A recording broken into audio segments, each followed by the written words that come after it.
जय हिंद स्टूडेंट्स, एक बार फिर से आपका ईसीएस यानी एजुकेशन कोचिंग बाय अंकित सर में आपका स्वागत है।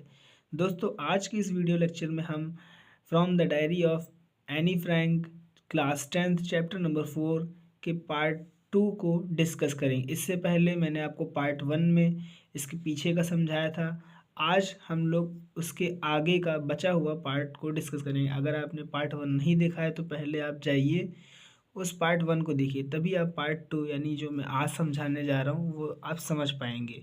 क्योंकि बीच से अगर आप पढ़ेंगे तो आपको नहीं समझ में आएगा। ठीक, आप अपनी किताबें खोल लीजिए, कॉपी पेन लेकर के साथ में बैठा करिए। जो मैं बताता जा रहा हूँ, जो आपको इम्पोर्टेंट लगे साथ में लिख लीजिएगा। चलिए अब स्टार्ट करते हैं। थोड़ा सा मैं आपको बता देता हूँ रिव्यू करके, ताकि आप इस वीडियो को उस वीडियो से कनेक्ट कर पाएँ, ताकि आपको अच्छे से समझ में आ सके। पार्ट 1 में हमने लास्ट में देखा था कि डायरी लिखना स्टार्ट किया था, और उस डायरी को वो अपना फ्रेंड बनाना चाहती थी, और उस डायरी को उसने नाम दिया था किटी।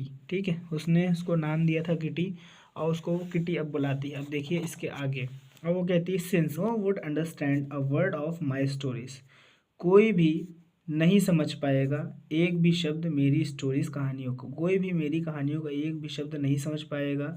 टू किटी, जो मैंने किटी को सुनाई है या फिर जो मैंने डायरी में लिखी हुई हैं। If I were to plunge right in, जो मैंने डायरी में लिखी हुई हैं। ठीक है, I would better provide a brief sketch of my life. अब यहाँ पे फ्रैंक कहती है कि मैं अपने जीवन का एक छोटा सा चरित्र चित्रण लिखूंगी, प्रदान करूंगी। मच एज, यद्यपि, आई डिसलाइक डूइंग सो, यद्यपि मुझे ऐसा करना पसंद नहीं है। डिसलाइक का मतलब पसंद ना होना। तो यहाँ पे वो कहती है, अब मैं यहाँ पे अपने बारे में थोड़ा सा लिखूंगी, लेकिन मैं अपने बारे में यहाँ पे थोड़ा सा लिखूंगी, लेकिन मुझे ऐसा करना पसंद नहीं है। यानी मुझे अपने बारे में किसी से चर्चा करना, अपने बारे में लोगों को बताना, ये सब मुझे अच्छा नहीं लगता है, मुझे पसंद नहीं है। तो एक बार इसको फिर से देख लेते हैं। No one would understand a word of my stories to Kitty if I were to plunge right in. तो जो भी मैंने कहानियाँ किटी में लिखी हुई हैं, कोई भी उन कहानियों के एक भी शब्द को नहीं समझ पाएगा। आई would better a brief sketch of my life, मैं यहाँ अपने बारे में कुछ बताऊँगी या अपना लाइफ के बारे में एक ब्रीफ स्केच प्रदान करूँगी। मच एस, यद्यपि, आई डिसलाइक डूइंग सो, यद्यपि मुझे ऐसा करना पसंद नहीं है। अब आगे फ्रैंक लिखती हैं, माई फादर, मेरे पिता, द मोस्ट एडोरेबल फादर, जो कि सबसे ज़्यादा, मोस्ट का मतलब होता है सबसे ज़्यादा पूजनीय पिता हैं। आई हैव एवर सीन, जिन्हें मैं जानती हूँ। यहाँ पे आई हैव एवर सीन का मतलब है जिन्हें मैं जानती हूँ। ठीक है, आप समझ रहे होंगे सीन का मतलब तो देखना होता है, लेकिन यहाँ पे देखना नहीं है। डिडन मैरी, उन्होंने शादी नहीं की। माई मदर, मेरी माता से। मेरे my father the most adorable father, मेरे पिता जो सबसे पूजनीय पिता हैं। आई हैव एवर सीन, जिन्हें मैं जानती हूँ। डिडन मैरी माई मदर, उन्होंने शादी नहीं की, मेरी माता से उन्होंने शादी नहीं की। अनटिल, जब तक। ही वॉज 36, जब तक कि वो 36 साल की, 36 मतलब 36 साल की नहीं हो गई। सॉरी, जब तक कि वे 36 साल के नहीं हो गए। ही है यहाँ पे ना, तो फादर के लिए आया है, तो जब तक कि वह 36 साल के नहीं हो गए। एंड शी मतलब उसकी माता, फ्रैंक की माता, वॉज 25, और वो 25 साल की नहीं हो गई, तब तक उन्होंने शादी नहीं की। माई सिस्टर, अब आगे कहती है फ्रैंक, माई सिस्टर, मेरी बहन, मार्गॉट, मार्गॉट वॉज बॉर्न इन फ्रैंकफर्ट, मेरी सिस्टर पैदा हुई थी फ्रैंकफर्ट में, इन जर्मनी, जर्मनी में, इन 1926। तो कहती हैं मेरी सिस्टर मार्गॉट 1926 में जर्मनी के फ्रैंकफर्ट में पैदा हुई थी। ठीक, आई वॉज बॉर्न ऑन 12 जून 1929। अब वो अपने बारे में बताती हैं कि मैं 12 जून 1929 को पैदा हुई थी। ठीक है, आई लिव्ड इन फ्रैंकफर्ट, और मैं फ्रैंकफर्ट में रहती थी। ठीक, लिव्ड मतलब रहना, फ्रैंकफर्ट में रहती थी। अनटिल, या फ्रैंकफर्ट में रही। अनटिल, जब तक, आई वॉज 4, जब तक मैं 4 साल की नहीं हो गई। जब तक मैं 4 साल की नहीं हो गई तब तक मैं फ्रैंकफर्ट में रही। देखिए यहाँ पे अनटिल लगा, अनटिल एक निगेटिव वर्ड होता है, इसीलिए यहाँ पे नॉट नहीं लगाया गया और मैं आपको यहाँ पे नहीं लगा करके बता रहा हूँ, तो कंफ्यूज मत होइएगा, ये एक निगेटिव वर्ड होता है, इसमें नॉट मिला हुआ होता है, ठीक है। My father immigrated to Holland in 1933। मेरे पिता, इमिग्रेटेड का मतलब होता है जाके बस गए, हॉलैंड में 1933 में। मेरे पिता 1933 में हॉलैंड में जाकर बस गए। माई मदर, मेरी माता, एड हॉलैंडर फ्रैंक, ये उनकी माता का नाम है। वेंट, गई, विद हिम, उनके साथ, किनके साथ, अपने पति के साथ यानी मेरे पिता के साथ, टू हॉलैंड, हॉलैंड, इन सितंबर, सितंबर में। मेरी माता एट हॉलैंडर फ्रैंक, सितंबर में हॉलैंड अपने पति के साथ यानी मेरे पिता के साथ गई, ठीक है। वाइल, जबकि, मार्गोट एंड आई, मार्गोट और मैं, वर सेंट, भेज दिए गए, टू एशन, एशन, एशन मतलब यहाँ पे एक शहर का नाम है। मैं, मार्गोट और मैं एशन भेज दिए गए, टू स्टे, रहने के लिए, विद आवर ग्रैंड मदर, अपनी दादी माँ के साथ। तो मैं और मार्गोट अपनी दादी माँ के साथ रहने के लिए एशन भेज दिए गए। Margot went to Holland in December, Margot चली गई हॉलैंड दिसंबर में। दिसंबर में मार्गोट हॉलैंड चली गई। एंड, और आई फॉलोड इन फरवरी, और फरवरी में यानी फरवरी में मैं भी पीछे पीछे उसके चली गई, यानी मुझे अकेले अच्छा नहीं लग रहा था तो मैं भी उसके पीछे पीछे चली गई।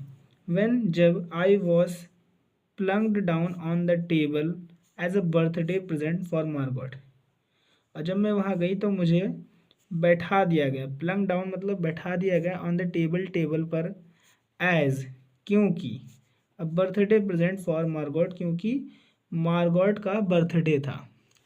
तो मार्गोट का बर्थडे था तो जैसे केक को टेबल पर रखा जाता है बिल्कुल उसी तरह से एनी फ्रैंक को टेबल पर बिठा दिया गया, ठीक है। I started right away at Montessori nursery school. अब जब वहाँ पहुँच जाती हैं तो आगे बताती हैं कि मैंने पढ़ाई शुरू की मॉन्टेसरी नर्सरी स्कूल में, मैंने मॉन्टेसरी नर्सरी स्कूल में पढ़ाई शुरू की।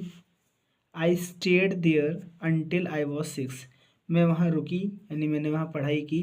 अनटिल मतलब जब तक, आई वॉज 6 जब तक मैं 6 साल की नहीं हो गई, जब तक मैं 6 साल की नहीं हो गई तब तक मैं वहाँ पे रुकी।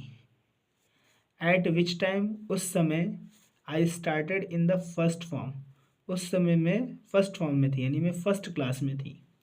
इन the six form, six class में, सिक्स फॉर्म में, my teacher was Mrs Kuperus, मेरी अध्यापिका क्यूप्रस थी, ठीक है, मेरी टीचर मिसिस क्यूप्रस थी।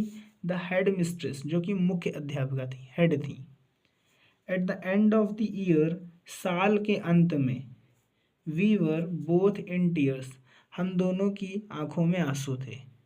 हम दोनों मीन्स मैं और मेरी टीचर, हम दोनों की आंखों में आंसू थे। एज, क्योंकि, we said a heartbreaking farewell, क्योंकि हमने कहा था, क्या कहा था, हार्ट ब्रेकिंग फेयरवेल, दिल को तोड़ देने वाली विदाई, हम दोनों ने एक दूसरे को अलविदा कहा था जिस कारण हम दोनों की आंखों में आंसू थे।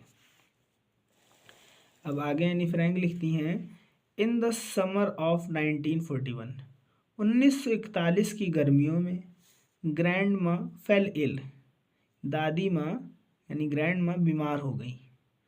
एंड, और, had to have an operation, और उनका ऑपरेशन कराना पड़ा। हैड टू का मतलब होता है पड़ा, कराना पड़ा, एक ऑपरेशन कराना पड़ा। सो, अतः, my birthday passed with little celebration, अब उसका बर्थडे भी आ गया होगा तो वही वो बता रही है कि माई बर्थडे पास्ड, मेरा बर्थडे मनाया गया। पास्ट का मतलब होता है गुजरना, लेकिन यहाँ पे सेंस लेंगे मनाना। तो मेरा बर्थडे सेलिब्रेट किया गया विद लिटिल सेलिब्रेशन, छोटे से सेलिब्रेशन के साथ। तो मतलब कहने का मतलब है कि मेरा जन्मदिन छोटे स्तर पे मनाया गया, हल्का फुल्का, क्योंकि उसकी ग्रैंड माँ बीमार हो गई थी। ग्रैंड माँ डाइड इन जनवरी, ग्रैंड माँ की मृत्यु हो गई, मर गई, जनवरी में उनका निधन हो गया 1942। तो जनवरी 1942 में ग्रैंड माँ का निधन हो गया। नो वन नोज, कोई नहीं जानता था। How often I think, often का मतलब कितनी बार मैंने सोचा ऑफ हर, उनके बारे में। कोई नहीं जानता था कि मैंने उनके बारे में कितनी बार सोचा, उनके मतलब दादी माँ के बारे में। एंड स्टिल लव हर, और उनको मैं कितना प्यार किया, और मैं उनको अभी भी प्यार करती हूँ। स्टिल का मतलब होता है अभी भी, ठीक है, और मैं उन्हें अभी भी प्यार करती हूँ, प्रेम करती हूँ। द बर्थडे सेलिब्रेशन इन 1942, ठीक है। अब 1942 में भी उसका बर्थडे आया होगा, आता है भाई, हर साल बर्थडे आता है। तो 1942 में बर्थडे सेलिब्रेट किया गया। Was intended to make up for the other and grandma's candle was lit along with the rest. दोस्तों देखिए, यहाँ पे हम लोग यहाँ से लगा के यहाँ तक इस लाइन का जो अर्थ है एक साथ में ही समझेंगे, तो बहुत ध्यान से सुनिएगा। The birthday celebration in 1942 was intended to make up for the others for the other and grandma's candle was lit along with the rest. यहाँ पे कहा जा रहा है कि बर्थडे 1942 में जो मेरा बर्थडे आया वो मनाया गया, और उसमें जो कैंडल्स लगाई जाती हैं, अब जो केक होता है तो उस पर कैंडल लगाई जाती है। जो अंग्रेज़ लोग अपना जन्मदिन मनाते हैं तो अंग्रेज़ों के यहाँ केक पे कैंडल लगाते हैं, आप जानते ही होंगे। तो उसमें जो कैंडल लगाई गई, तो बाकी कैंडल्स के साथ दादी माँ की भी कैंडल को लगाया गया, मतलब दादी माँ को याद करने के लिए उनकी भी कैंडल्स को लगाया गया, और तब बर्थडे को मनाया गया। ठीक, अब आगे बताती हैं Frank. The four of us, हम में से चारों लोग, यानी हम चारों लोग, अब वो चार भाई बहन होंगे, तो हम चारों लोग आर स्टिल डूइंग वेल। या यहाँ पे शायद वो अपनी दो बहन हैं और माता पिता, तो चार लोग वही बता रही। तो हम चारों लोग अभी भी, स्टिल मतलब अभी भी, अच्छे थे, स्वस्थ थे।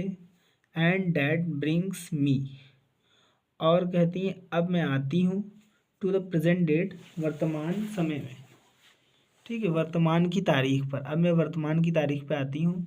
Of 20 June 1940, 20 June 1942। And the, और सोलम सोलम डेडिकेशन ऑफ माई डायरी, और अपनी डायरी के प्रति गंभीर होती हूँ। सोलम का मतलब होता है गंभीर, डेडिकेशन का मतलब होता है समर्पण। तो मैं अपनी डायरी के डेडिकेशन के प्रति गंभीर होती हूँ, उसको पूरी तरह समर्पित होती हूँ, ठीक है। अब यहाँ पे देखिए डेट लिखी हुई है, सैटरडे दिन भी लिखा हुआ है, 20 जून 1942। अब उस दिन में एनी फ्रैंक ने क्या लिखा है वो यहाँ पे बताया गया है। तो एनी फ्रैंक कहती है, डियरेस्ट किटी, प्यारी किटी, प्यारी मेरी दोस्त diary, our entire class is quaking in its boots.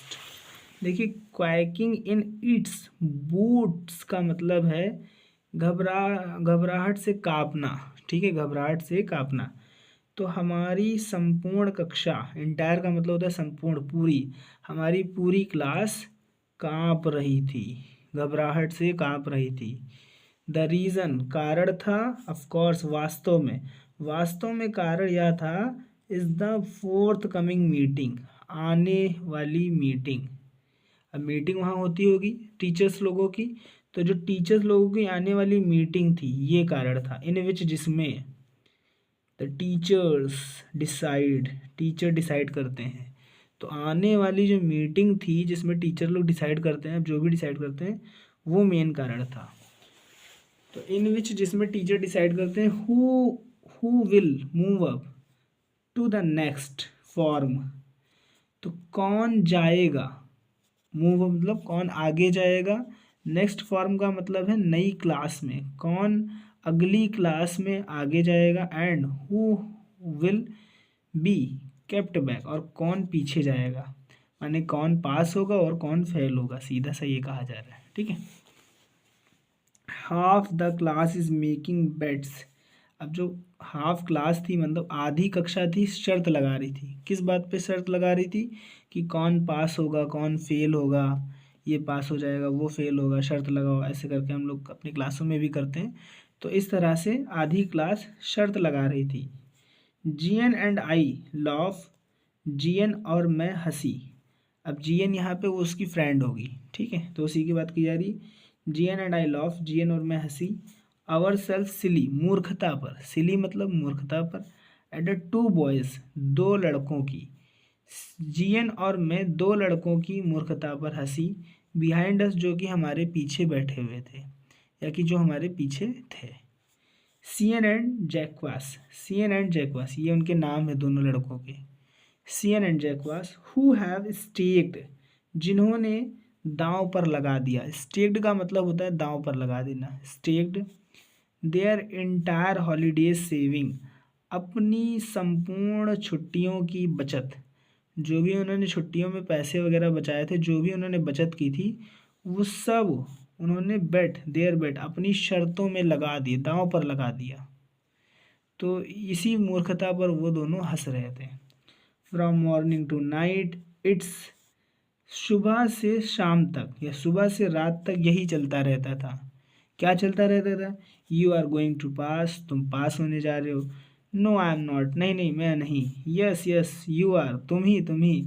No I am not, नहीं नहीं मैं नहीं। तो सुबह से रात तक यही चलता रहता था, शाम तक यही चलता रहता था। तुम पास होने जा रहे हो कहता था, नहीं नहीं मैं नहीं। तुम पास होने जा रहे हो कहता था, नहीं नहीं नहीं मैं नहीं, तुम। तो इस तरह से लिखा हुआ है। इवन यहाँ हालांकि GS bleeding glance, GS bleeding मतलब यहाँ पे शॉर्ट में लिख दिया गया GN, उसकी शायद फ्रेंड के बारे में ही बताया गया है यहाँ पे, उसने बताया है। तो GS ब्लीडिंग, GS का गुस्से से देखना, ब्लीडिंग ग्लैंस का मतलब होता है गुस्से से देखना, तो GN का गुस्से से देखना, एंड माई एंग्री आउटबस्ट, और मेरा गुस्से से डांटना। अब दोनों लोग यही सब आपस में लोग शर्त लगा रहे थे और बार बार इसी बात पे डिस्कस कर रहे थे कि कौन पास होने जा रहा है, कौन फेल होने जा रहा है। ये सब से वो लोग बहुत ज़्यादा परेशान हो गए थे क्योंकि शोर और शराबा भी बहुत ज़्यादा क्रिएट हो गया था। तो फिर उसकी फ्रेंड ने गुस्से से देखा और उसने गुस्से में डांट भी दिया उन लोगों को जो लोग ऐसा कर रहे थे। कांट काम, लेकिन वो उनको लेकिन वो उन्हें शांत नहीं करा सके। उसकी फ्रेंड का GN का गुस्से से देखना, उसका गुस्से से डांटना, आउटबस्ट, उन्हें शांत नहीं करा सका। काम देम डाउन, काम डाउन होता नहीं, उन्हें शांत नहीं करा सके। इफ़ यू आस्क मी, वो कहती इफ़ यू आस्क मी, यदि आप मुझसे पूछो, यदि तुम मुझसे पूछो तो, कॉमा का मतलब तो there are so many dummies, तो यहाँ पे बहुत सारे मूर्ख हैं, ठीक है। तो कहती है अगर तुम मुझसे पूछो कि कौन पास होगा कौन फेल होगा, तो यहाँ पे मैं कहूँगी बहुत सारे मूर्ख हैं। That about a quarter of the class should be kept back, जो जिसमें, कहती है यहाँ पे बहुत सारे मूर्ख हैं जिसमें a quarter of the class मतलब एक क्लास का एक चौथाई, चौथाई का मतलब होता है जैसे कोई क्लास है, मान लीजिए ये जो है क्लास है, तो इसके मैंने 4 हिस्से किए, तो इसमें से ये वाला एक हिस्सा, इसको कहते हैं एक चौथाई, ठीक। तो क्लास का जो एक चौथाई हिस्सा है यानी ये वाला है, ये जो है मूर्ख है पूरा का पूरा। तो शुड बी केप्ट बैक, इसको फेल कर देना चाहिए, इसको वापस भेज देना चाहिए उसी क्लास में। बट लेकिन teachers are the most unpredictable creatures on the earth, लेकिन वो कहती है कि टीचर्स यानी अध्यापक जो होते हैं, टीचर्स जो होते हैं, वो सबसे ज़्यादा अनप्रेडिक्टेबल क्रिएचर्स यानी प्राणी होते हैं पृथ्वी पे। अनप्रिडिक्टेबल का मतलब क्या है? जिसके बारे में अंदाज़ा ना लगाया जा सके। तो टीचर एक पृथ्वी पे ऐसा प्राणी होता है जिसके बारे में अंदाज़ा नहीं लगाया जा सकता कि वो किसको फेल करेगा, किसको पास करेगा, कोई नहीं जानता। देखिए, I am not so worried about my girlfriend and my self, यहाँ पे गर्लफ्रेंड का मतलब है उसकी सहेली, ठीक है, कुछ और पर समझिएगा। तो मैं चिंतित नहीं हूँ, वो कहती है कि मैं चिंतित नहीं हूँ अपनी सहेली और अपने बारे में या अपने आप को लेकर के। वी विल मेक इट, वो कहती है हम पास हो जाएंगे। The only subject I am not sure about is math, कहती केवल एक सब्जेक्ट है जिसमें मैं श्योर नहीं हूँ, वो है मैथ। मैं मैथ को लेकर के श्योर नहीं हूँ कि पास होंगे या नहीं। एनीवे फिर भी मतलब anyway all we can do is wait, हम केवल वेट कर सकते हैं, ठीक है। हम सब केवल, कहती है ऑल वी, हम सब केवल कर सकते हैं, वो केवल एक ही चीज़ है, वेट, ठीक है। रिजल्ट के आने तक हम सब वेट ही कर सकते हैं। अनटिल देन, जब तक, वी, तब तक, अनटिल देन तब तक, we keep telling each other, हम लोग एक दूसरे का हौसला बढ़ाएं। नॉट टू लूज हर्ट, और उम्मीद ना हारें। ठीक है, जब तक रिजल्ट नहीं आ जाता तब तक हम लोग एक दूसरे का हौसला बढ़ाएं और उम्मीद ना हारें। हम लोग केवल वेट कर सकते हैं, वेट करेंगे। अब देखिए आगे, I get along pretty well with all my teachers. तो कहती है कि I get along pretty with well, कि मेरे सभी टीचर से, मेरे अपने सभी टीचर से बहुत अच्छे संबंध हैं। ठीक है, मैं अपने सभी टीचर्स को बहुत अच्छे से जानती हूँ। देयर आर 9 ऑफ देम, और वो 9 है, मतलब उसके स्कूल में 9 टीचर्स होंगे, तो वो कहती है वहाँ पे 9 टीचर्स हैं, 9 लोग हैं। 7 मैन, 7 मैन हैं, ठीक है, यानी जेंट्स हैं। एंड 2 वुमेन, और 2 वुमेन हैं यानी लेडीज़ हैं। Mister Keesing the old foggy, mister Keesing उसके एक टीचर का नाम है। द ओल्ड फॉगी का मतलब होता है पुराने विचार वाले। ठीक है, मिस्टर कीजिंग जो पुराने विचार वाले व्यक्ति हैं। हु टीचेस मैथ, जो कि मैथ पढ़ाते हैं, जो कि उसे मैथ पढ़ाते हैं। Was annoyed with me for ages, और कहती वो मुझसे नाराज़ हैं कई सालों से। एजेस का मतलब कई सालों से वो मुझसे नाराज़ हैं। क्यों नाराज़ हैं? बिकॉज, क्योंकि आई टॉक्ड सो मच, क्योंकि मैं बातें बहुत करती हूँ, क्योंकि मैं बहुत बोलती हूँ। ऐसे ना होता नहीं क्लास में बच्चे जो बहुत बक बक बक बक बक ये करते हैं कि कुछ ना कुछ शांत से बैठे नहीं जाता है, तो वही कहती है कि मैं बातें बहुत करती हूँ, इसलिए मुझसे कई सालों से नाराज़ है।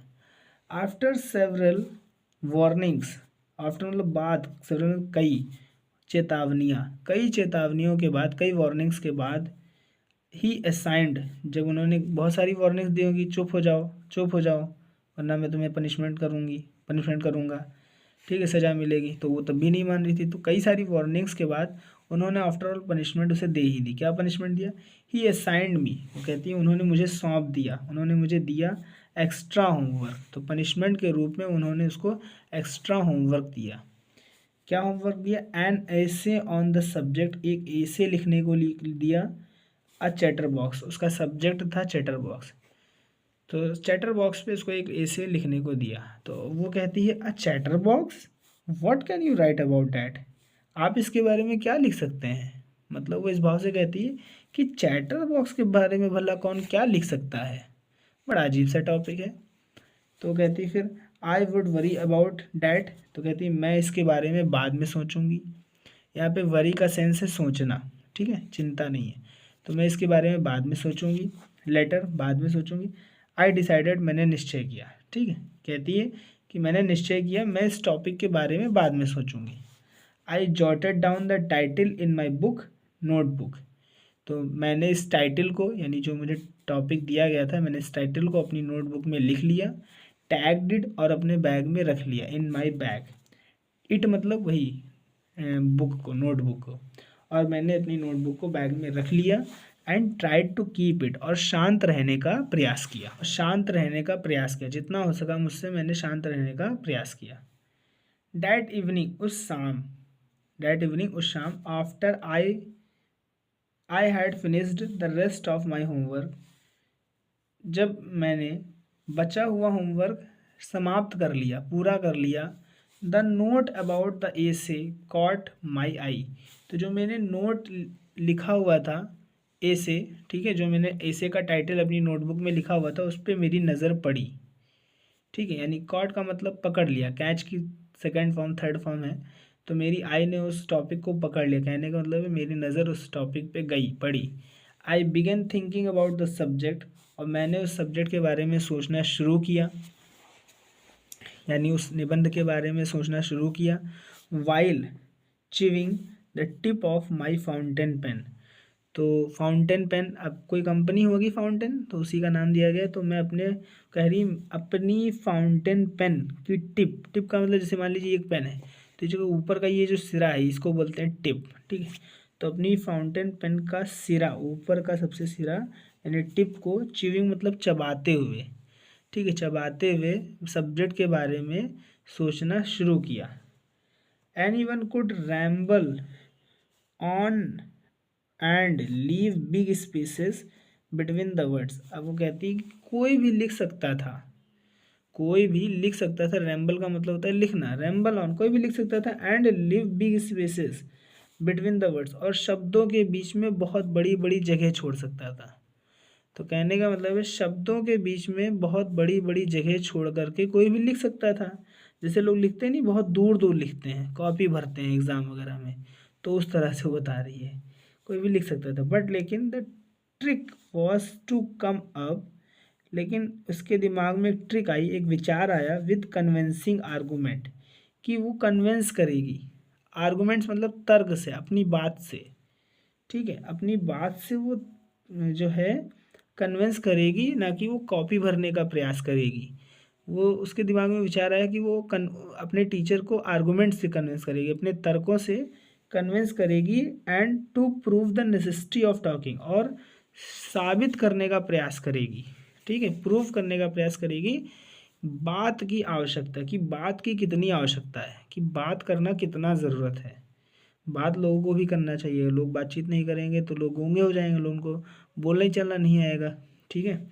तो वही चीज़ को कह रही कि बात की कितनी बड़ी भूमिका है, मैं ये प्रूव करने की कोशिश करूँगी अपने आर्गूमेंट से, अपने तर्कों से। अब वो देखिए, आई थॉट एंड थॉट, मैंने सोचा और सोचा, एंड और सडनली अचानक, आई हैड एन आइडिया, और मुझे एक विचार आया, मुझे एक आइडिया आया। आई रोट द 3 पेजेस, मैंने 3 पेज लिखे। सोच लीजिए दोस्तों, यहाँ 1 पेज हम लोगों से नहीं लिखा जाता है, ठीक है, उसने 3 पेजेस लिखे थे, वो भी 13 साल की उम्र में। और आप लोगों को थोड़ा सा होमवर्क मिलता है, आप लोग कहने लगते हैं अरे सर बहुत सारा होमवर्क दे दिया। तो कुछ सीखिए एनी फ्रैंक से, ठीक है, और कभी भी हार नहीं माननी है, आगे बढ़ते रहना है, प्रयास करना है, गलत होता है तो होने देना है, कोई बात नहीं, पहले गलत होगा बाद में सही हो जाएगा। तो मैंने 3 पेजेस लिखे। मिस्टर किसिंग हैड असाइंड मी, जो कि मिस्टर किसिंग ने मुझे दिया था, जो टॉपिक मुझे दिया था उस पर मैंने 3 पेजेस लिखे। एंड वॉज सेटिस्फाइड, और मैं सेटिस्फाइड हुई, ठीक है। आई आर्ग्यूड, मैंने आर्ग्यू किया, मैंने बहस की, डैट की, आर्ग्यू मतलब बहस करना भी होता है, डैट की talking is a student trait, कि टॉकिंग जो है, मैंने तर्क किया कि स्टूडेंट का ट्रेड लक्षण है, छात्र का गुण है, बात करना एक छात्र का गुण है। एंड और that I would do my best to keep it under control, और कह रही कि मैं बहुत प्रयास करती हूँ, अपना पूरा बेस्ट मतलब जितना हो सकता है उतना मैं प्रयास करती हूँ इसे कंट्रोल करने के लिए। मैं इसे कंट्रोल करने के लिए जितना मुझसे हो सकता है मैं इसे प्रयास करती हूँ कि मैं कंट्रोल कर सकूँ, ज़्यादा ना बोलूँ। बट लेकिन that I would never be able to cure myself of the habit since my mother talked as much as, कहती लेकिन मैं असमर्थ हो जाती हूँ, मैं कभी भी समर्थ नहीं होंगी, मैं कभी भी समर्थ नहीं होंगी टू क्योर माई सेल्फ, अपने आप को रोकने में, ऑफ द हैबिट, अपनी इस हैबिट को, अपनी इस आदत को, लेकिन मैं कभी भी अपनी इस आदत को रोकने में समर्थ नहीं होगी। सिंस, क्योंकि माई मदर टॉक्ड, मेरी माता बात करती हैं, as much as I did, जितना मैं, मेरी माता भी उतना बात करती हैं जितना मैं करती हूँ, इफ़ नॉट मोर, यदि ज़्यादा नहीं तो उतना तो बात करती हैं जितना मैं बात करती हूँ। And that there no much you can do about inherited traits, और कहती और आप जो विरासत में मिले हुए गुण हैं, ट्रेड्स का मतलब गुण भी होता है या लक्षण, जो विरासत में मुझे मिले हुए गुण हैं उनके बारे में आप कुछ नहीं कर सकते। दोस्तों देखिए, हेरिटेड का मतलब होता है विरासत। विरासत का मतलब जैसे आपके पिताजी हैं, ठीक है, तो पिताजी होते हैं, फिर पिताजी के बाद पिताजी की जो संपत्ति होती है, जो उनका घर होता है, उनके लड़के को मिलता है, फिर उनके लड़के के बाद उनके लड़कों को मिलता है। तो जो भी हमें अपने बाबा या पिताजी से जो हमें मिलता है उसी को हम कहते हैं विरासत। जैसे आप लोगों को जो घर, जो बेटों को घर मिलता है, जो संपत्ति मिलती है वो विरासत में मिलती है, और जो वो अलग से कमाएंगे वो अलग है, लेकिन जो उनको मिल गई है बिना कमाए हुई वो विरासत में मिलती है, ठीक है, तो उसी को कहते हैं इनहेरिटेड। तो ऐसे बहुत सारे गुण होते हैं जो हमें विरासत में मिलते हैं। जैसे लोग कहते हैं ना, इनकी आंखें इनकी मम्मी से मिल रही हैं, इनका बात करना इनके पापा से मिल रहा है, ठीक है, इनका दिमाग इनकी भाई पे गया है, इनके पिताजी के ऊपर गया है। तो ऐसे ये सब गुण हैं, हाइट, गुण, बातचीत करने का भाव ताव, ठीक है, डर, भय, साहस, वीरता, तो ये सब गुण हैं जो हमें विरासत में अपने माता पिता से मिलते हैं। तो वही वो कहती है कि ये मिस्टर एनी फ्रैंक हैं, ये उसके टीचर हैं मिस्टर किसिंग। वही वो कहती है कि ये मेरी माता से मुझे विरासत में मिला हुआ गुण है, तो मैं इसे रोकने का प्रयास करती हूँ, लेकिन मैं कभी भी इसको पूरी तरह से कंट्रोल नहीं कर पाऊँगी, और आप भी इस गुण के बारे में, इस लक्षण के बारे में कुछ नहीं कर सकते, क्योंकि ये मुझे विरासत में मिला हुआ है। अब आगे देखते हैं। Mister Keesing had a good loaf at my arguments. अब कहते हैं मिस्टर किसिंग यानी उसके टीचर बहुत ज़्यादा हंसे उसके इस आर्गूमेंट्स पे। जब उसने ये तर्क दिया तो वो बहुत ज़्यादा हंसे। लेकिन when I proceeded to talk, लेकिन मैंने बात करना जारी रखा। प्रोसीडेड का मतलब होता है जारी रखना। माई वे, अपने तरीके से। थ्रू द नेक्स्ट लेसन के माध्यम से, नेक्स्ट पाठ के माध्यम से, आने वाले पाठ के माध्यम से मैंने अपने तरीके से बात करना जारी रखा। और ही असाइंड मी अ सेकंड एसे, और उन्होंने मुझे एक सेकंड एसे दे दिया। ठीक है, उन्होंने मुझे फिर से एक एसे लिखने को दिया। दिस टाइम, इस बार, it was supposed to be an incorrigible chatterbox. तो इस बार जो हमें टॉपिक दिया गया था वो कहती है इनकरेजिबल चैटर बॉक्स पे इसे लिखने को दिया गया था। आई हैंडेड इट इन, और मैंने उसे लिख करके उनको दे दिया। मैंने इसे हैंडेड मतलब लिख करके उनके हाथ में मैंने इसको दे दिया, जमा कर दिया। एंड और Mr Keesing had nothing to complain, Mr Keesing ने कोई भी मेरी शिकायत नहीं की। अबाउट फॉर 2 होल लेसन्स, इन दोनों लेसन्स के लिए मुझसे। लेसन्स का मतलब है एसे, इन दोनों एसे के लिए मुझसे मिस्टर किसिंग ने कोई भी कंप्लेन नहीं की, शिकायत नहीं की कि तुमने बेकार लिखा है, तुमने अच्छा नहीं लिखा है, तुमने कॉपी की, इस तरह से को तो कोई उन्होंने कुछ भी नहीं कहा। हाउएवर, हालांकि ड्यूरिंग द थर्ड लेसन के दौरान he would finally had enough. अब वो बहुत ज़्यादा मतलब परेशान हो गए थे, तो बहुत ज़्यादा, क्योंकि उसको समझाते समझाते मना करते करते बहुत परेशान हो गए थे। तो वो कहते थे अब बस बहुत हो गया, इनफ, ये इनफ हो गया, बहुत पर्याप्त है, बहुत हो गया। एनी फ्रैंक एज पनिशमेंट, तो थर्ड लेसन के दौरान एनी फ्रैंक को पनिशमेंट मिली। एनी फ्रैंक एज पनिशमेंट के रूप में क्या मिला? For talking in the class, तो क्लास में टॉकिंग करने के लिए पनिशमेंट के रूप में राइट एन ऐसे इन टाइटल्ड, एक टाइटल पर ऐसे लिखने को दिया गया, फिर से थर्ड टाइम्स, तीसरी बार दिया गया।